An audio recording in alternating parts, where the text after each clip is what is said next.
Salut tout le monde. Et oui, c'est moi. C'est Manu. Sur Détecteur de Mythos.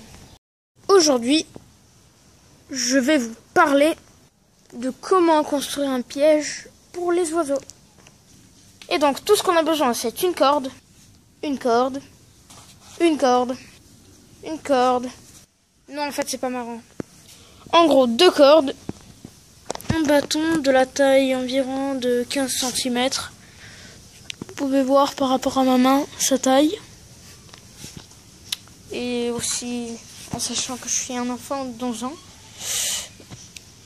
Et d'un tuyau très flexible, comme vous voyez. Ok, là j'arrive pas à le faire, mais voilà. Luc, je suis ton père. Bon, on arrête avec les rigolades et on peut commencer.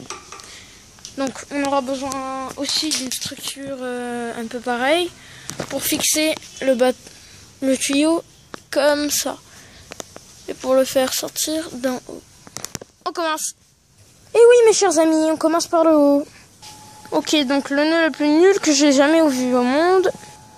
Et au bout, là, on va faire un petit nœud. Comme ça. Et le fil doit arriver jusqu'à un certain point. Environ 3-4 barres. On passe finalement au bas. Ouais, j'ai fait un petit nœud avec tout le fil en bas et le reste. Bon, j'ai décidé d'essayer de ne plus trop couper parce que sinon ça enlève une grande partie des détails. En gros, ici j'ai fait le nœud. Le tuyau il monte, il va jusqu'en haut.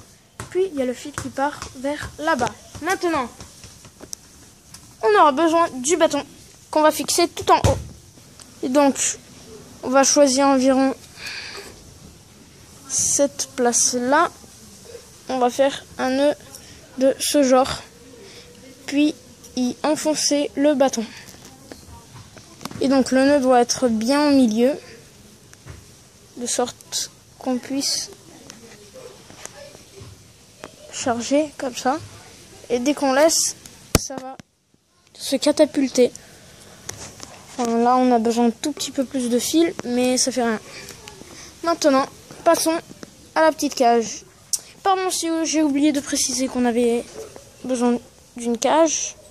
En fait, je me rappelle même pas si je l'avais précisé ou pas. Mais on aura besoin aussi d'une cage. En bois avec peut-être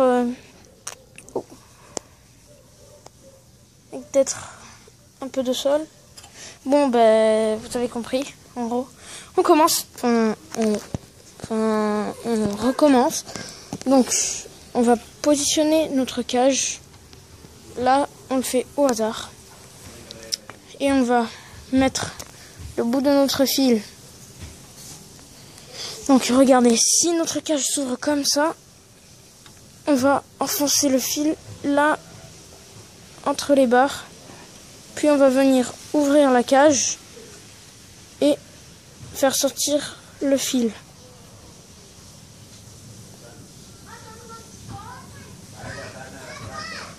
Comme ça. Maintenant, on va faire un nœud juste là. Exactement comme ça. Donc, maintenant, regardez. Si on ouvre bien la cage et puis on va tirer sur ce fil, vous voyez que la cage va se fermer. Donc, c'est exactement le principe de notre cage. Au bout d'un moment, il y aura un tout petit peu trop de poids. Je vais vous expliquer pourquoi après. Et le fil va... le tuyau va entraîner le fil avec soi, ce qui va fermer la cage. Et l'oiseau va rester bloqué dedans. Ok les gars, pause goûter. Bon, il y a eu une petite pause d'une heure et demie. Et du coup, je me rappelle plus à quel point j'étais. Je crois que j'étais au point du montage de la cage. Ben, on commence. Donc, comme vous voyez, elle est très flexible. Du coup, si on met ça là, comme j'avais montré, ça la catapulte. Donc, notre but du jeu, ce sera de faire catapulter ce truc qui va fermer la cage. Donc, on commence. Bon, en gros, c'est là. Et là, ce qu'on va faire, c'est que prendre la cage avec difficulté, bien sûr. Sinon, ça fait pas cool. Et on va la mettre là, comme ça. Donc là, elle doit poser sur le truc. Et ici, elle ne doit pas dépasser le truc. Et ici, on ouvre juste le truc, la petite porte d'entrée, de sorte que, regardez, je vais vous montrer. Donc, le petit oiseau rentre dans la cage, imaginons, avec son poids. Hop, et bon, là je l'ai pas bien monté, mais hop, il fait tomber la cage, il reste dedans. Pour rendre ça un peu plus intéressant et rattraper mes petits retards, j'ai décidé de faire des vidéos et de les poster sur internet environ toutes les 3 semaines, tous les mois. Ben, merci pour avoir écouté ce message et c'est parti avec la vidéo. Merci les gars et à bientôt.